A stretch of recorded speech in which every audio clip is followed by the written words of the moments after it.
I'm Scott. I'm TJ. And this is a review. On today's episode, which is episode 37, we'll be reviewing Bad Times at the El Royale. Bad Times at the El Royale stars several great actors as Quentin Tarantino characters. Watch as they basically remake Hateful Eight. TJ, what did you think about Bad Times at El Royale? I mean, you pretty much gave it all away in that description right there. I don't really know how to add on to this. And that's been, this is a review. I'm TJ. Good to have you back, TJ. Yeah, it's been a pleasure. See you around. No, it was very enjoyable. It's about 30, 40 minutes too long, probably. Yeah, definitely. It's got a lot of twists and turns, and some don't pay off, some are fun. But I mean, the actors are great. Yeah. They do awesome performances. I love the cinematography. Like, the set deck is amazing. Yeah, so to start this thing off, this is written and directed by Drew Goddard, who came onto the scene. Really, his big start was co-writing and directing Cabin in the Woods, which is a great horror movie that kind of turns all the tropes of horror movies on its side and kind of very meta movie. Great movie. And then he's gone on to do great things. He's showrunner for Daredevil. He wrote Cloverfield, the original one. So this guy's been like a genre like pioneer for like 8 years now, right? And this movie is only his second feature that he's directed. It's his first movie since Cabin in the Woods. And I felt like there was a lot of like him trying a little bit too hard to be twisty. I think that's one of the big things this movie suffers from. Right, well, he's kind of living in you feel like he was grasping for that Cabin in the Woods feeling again, because when everyone saw that, oh my god, the twist, yeah, the twist. I think there's a certain degree of that. I don't think he's trying to turn the mystery genre on its head, because this certainly isn't like original, right, like story-wise. But I agree with you. I have a lot of fun with this. Like, I know I joked in the beginning that it's a Quentin Tarantino ripoff, and it is to a certain degree. Like, a lot of it feels that way. Like, the character names even feel like they're straight out of that. But the script here is really tight, and like the dialogue and the way these characters interact is like really fun, right? Yeah, I mean, they do a great job with that, and it's got some good twists and turns, and I mean, the location and the story of the actual place is pretty fun, and yeah, it's a good backstory for it all. Well, the lengthy title, The Bad Times at the El Royale. So the El Royale is a old hotel in Lake Tahoe, and it's kind of themed to be the border between Nevada and California, the hotel itself. So it's split right down the middle. You can either stay in California or you stay in Nevada. And yeah, I really like the setup where you have the discount Tom Holland, as you called him. Not Spider-Man. Who's the actor? It's a guy named Louis Pullman, who's literally been in nothing. He's basically the concierge, and he kind of gives the spiel about how the California rooms are $1 more, and you can only drink on the California side because the Nevada's a dry. It's just it's a really cute little introduction to our setting, and I think that was part of my disappointment with this, was that the hotel itself kind of faded into the background as the movie went along. Right, and that's why I was kind of saying this on the ride home, but like I almost wish it was just more about the location, and we just kind of saw how the stories were connecting rather than jump from being more about the location to being about kind of the characters and it wasn't like a perspective problem, because like you don't ever get lost in this movie. Like, for a movie with a lot of twists and turns, you're never like, wait, or anything like that, you know? Well, the twists and turns aren't. It's like they happen too quickly. Yeah. Like, there's a twist. We'll try to avoid most of the twists here just because it is a mystery movie. But, like, there's a twist very early on where a character who is playing himself a certain way, immediately you see that he's actually, like, undercover. And it's like, okay, that's a nice little twist. But then they kind of just run that to the ground really quickly. And it kind of like, it's almost like they're trying to come up with these twists and then resolve them before the end of the movie, and it just is a little too rushed in a lot of places. Yeah, a lot of the storylines that we get introed to that seem really interesting, you don't get to see pan out the way you really would like. Yeah. That's kind of my issue. And we talked about the characters. There's a great cast here. So we're going to go through them all. We've got Jeff Bridges, who's playing Father Daniel, who's a priest. Yeah, awesome. Cynthia Erivo, who I don't know who that is, but she's playing Darlene Sweet. Darlene Sweet, who's a singer. I mean, absolutely integral to the movie, too. Like, she's great. I don't know how many other people they could have got for that role and kept it the same way. Well, yeah, because she is, like, there's long periods of the movie where she's actually just sitting there singing and just, like, holding on her. We've got Dakota Johnson. Isn't that the chick from 50 Shades of Grey? Oh, I thought she was the chick that kissed Channing Tatum at the end of 21 Jump Street. Are they the same person? They are. Okay, twist. She plays Emily Summerspring, who is just a bad motherfucker. I don't know, she's a bad bitch. Yeah. John Hamm, who's playing Laramie Seymour Sullivan, who's like a Southern Belle-esque vacuum salesman. Yeah. I don't know. You've got Kaylee Spaney, who is playing the younger sister, Ruth, of Dakota Johnson. And you've got Chris Hemsworth, who's playing Billy Lee, who is David Koresh.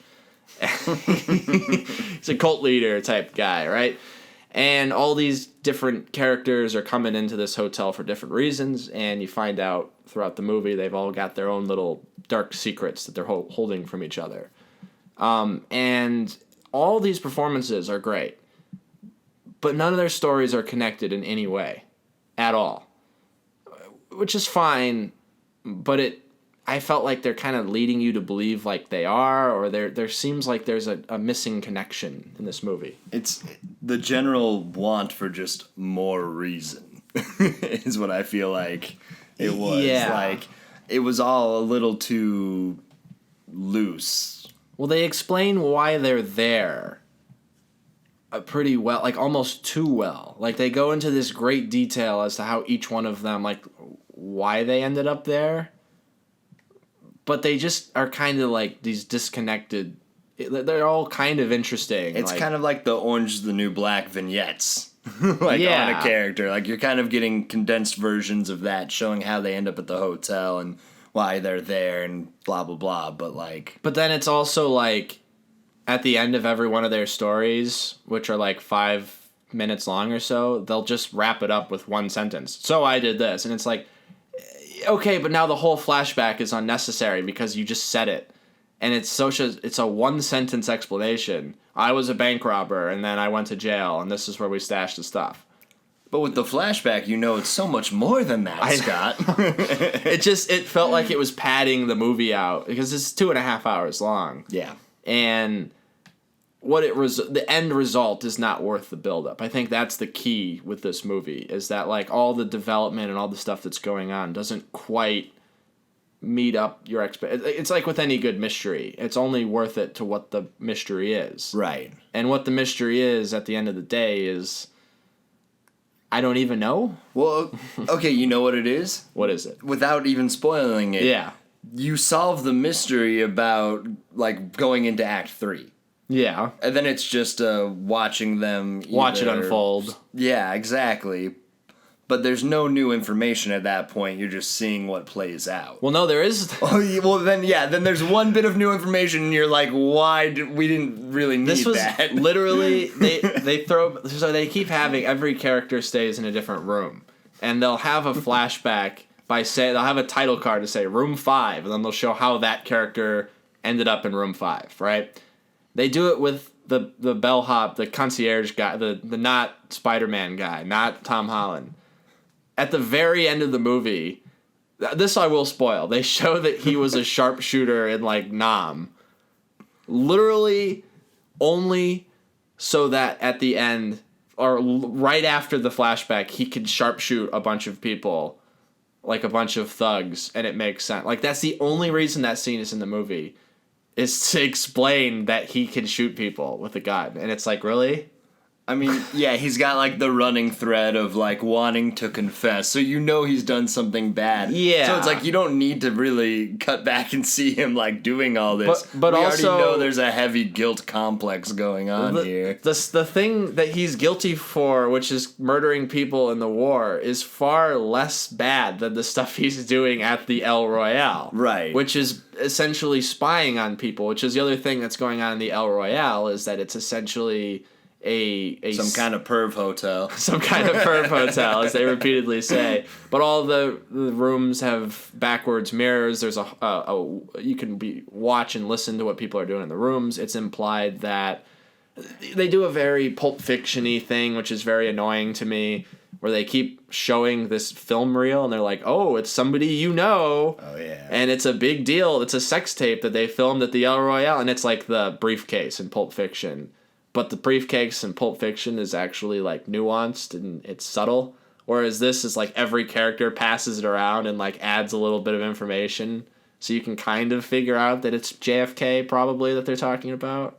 Probably. Who else would it be? I mean, yeah, from the period of time. They're like, oh, it's just a fella having sex. It's like, wait a minute, who is it? And then, like, you keep seeing Nixon on TV, and, like, they're talking about how the image is better than... I mean, it could be, I guess image it could is better, or the memory is better than the man. Sometimes. Right. Yeah, I mean, it's pretty heavily implied it's someone we would want to look back on with good colored glasses. Yeah, and like maybe the joke is that like that information came out anyways. I don't know. It might not have been JFK. It could have been somebody else. But like there's just this continuation, and it's not important either. Like it's another just MacGuffin that they kind of throw in here. Right. You know? And then they try to use it as like a last betrayal for like Jeff Bridges' character. Right. In this weird way. And it really doesn't hold any weight. No. And so you're just kind of like, eh. Well, and also, like, the two characters that end up together at the end, or the two surviving characters, they don't have a real enough connection other than... It's a very tenuous connection, like, why they're allied at the end, like, why they're together at the end. I don't know. I like this movie more than I don't, but I don't like a lot of stuff in this movie. Yeah, but the things that I do like, I really enjoyed. Yeah, like the characters are so fun, and the hotel is great, and the cinematography, the way it moves through the world, the soundtrack is great, and the way it just kind of, it has a nice flow to it, except for there was a bit in the middle where it got real slow. Yeah, a little bit. And there was just, I will say they could have cut out an entire sequence of What's-Her-Face singing. There could have been an entire song we didn't need. Which one? I don't know, maybe the second one. I actually really liked the second one. Or the first one might have lingered too long, or the way they... I don't... It's just like it was building to that end moment with the knocking. You know, it was... A lot of the stuff in this movie is in there for a purpose, which is great. But it almost feels like they're putting it in there too much of a purpose. It's like overly showing you the purpose of the things. Well, it takes away from the surprise when the thing is used cleverly. Right, because, all these things they're setting up, you're just like, okay, when is this going to happen? Right. And it's like you don't know what's going to happen, but you're not surprised when things do happen. Yeah. Oddly. Well, for a movie that's full of twists and turns, it's very rhythmic. Yes. And so, like, as just a moviegoer, you can feel when it's about to twist, when it's about to turn, and that kind of hurts the movie more than benefits it, you know? Right. The only one there was one surprise that got me, and it was that singing moment with Jeff Bridges and the girl in the lounge, where there's a bang cut that just surprised, because it's real slow in that scene, and it is too long, but it does, like, hit you real hard with this, like... It lowers your expectations really well. You're right, it is too long, but that might be why it lowered our guards so hard in that moment. Yeah. But yeah, this is definitely a very random movie. There's a lot of just different... I mean, like I said, there's a preacher, a vacuum salesman, and a cult leader all just sprinkled in here. And you sounds got like a joke. Vietnam War vet that's a bellhop. Yeah, it sounds like a bunch of... It's a setup. It's a bunch of setups, you know? Yeah, a bank robber, a priest, and a sharpshooter. And a sharpshooter all walk into a hotel that's shaped like from Nevada and California. It's like, what?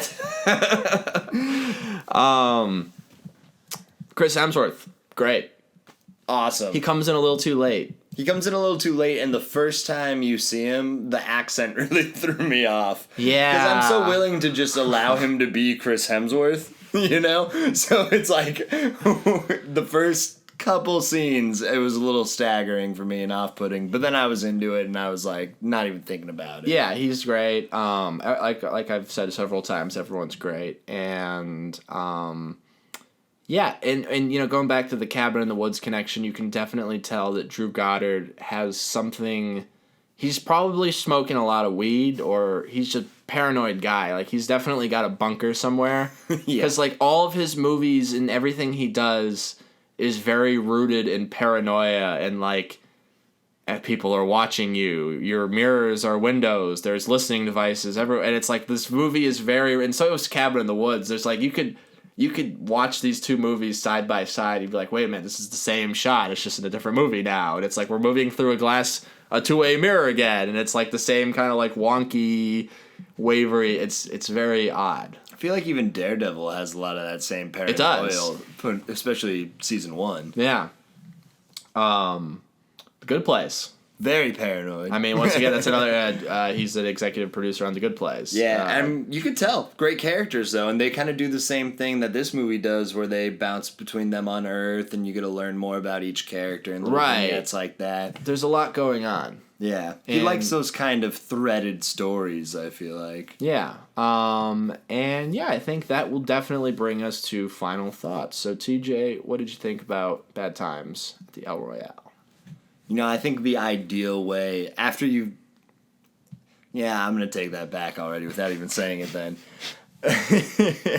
Look, it's a fun movie. I really enjoyed the cinematography and the set design and the characters. And just the way it all came together. It's very pleasant to watch. It's a fun ride. But it has its missteps. It's not the greatest story. But the people are enjoyable. Actors are flawless. And I'm a sucker for symmetry. All his frames are so symmetrical, and the way they use the fault line of Nevada and California, like, I'll nerd out pretty hard over that, you know? So, I'd give it 6 okay twists. Okay. Yeah, no, I'm right there with you. I think what this movie has going for it is style and confidence and a vision. Drew Goddard, as a writer and a director, he has a definite... You know what he's trying to do. It doesn't falter at all in a visual presentation. You know what I mean? Like, in what he's trying to accomplish. Tonally, it's congruent the whole way through. But yeah, like you said, it's just the story isn't quite there. All the individual characters' stories are interesting, but they don't quite add up to a whole picture that's greater than the sum of its parts. Mm-hmm. Which I think is the biggest problem with this movie is, like, individual scenes are great. There's really a lot of interesting stuff going on, but yeah, it just kind of was losing me. I kept finding myself wanting it to get on with it. And yeah, I think at the end of the day, I like this more than I don't. I want to see it again. I kind of want to see if there's some stuff that I'm missing, which I definitely think there is. But just based on a first viewing, I would give this 6.5. 6.5 roofies out of 10.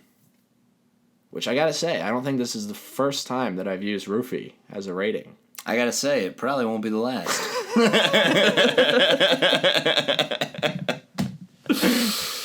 Well, on that note, this has been a review. We're definitely doing First Man also this week. I'll be doing First Man. I don't know if TJ will be seeing that with me or not. I'm sure Ben will definitely be back for that. We're also going to try to squeeze in the Sisters Brothers, but our schedules are a little difficult to align at the moment, so we'll see what happens. That's a little tall order, seeing 3 movies in 1 week, but hey, I want to see all those movies, so we'll see what happens. But anyways, this has been a review. I'm Scott. I'm TJ. Thanks for listening.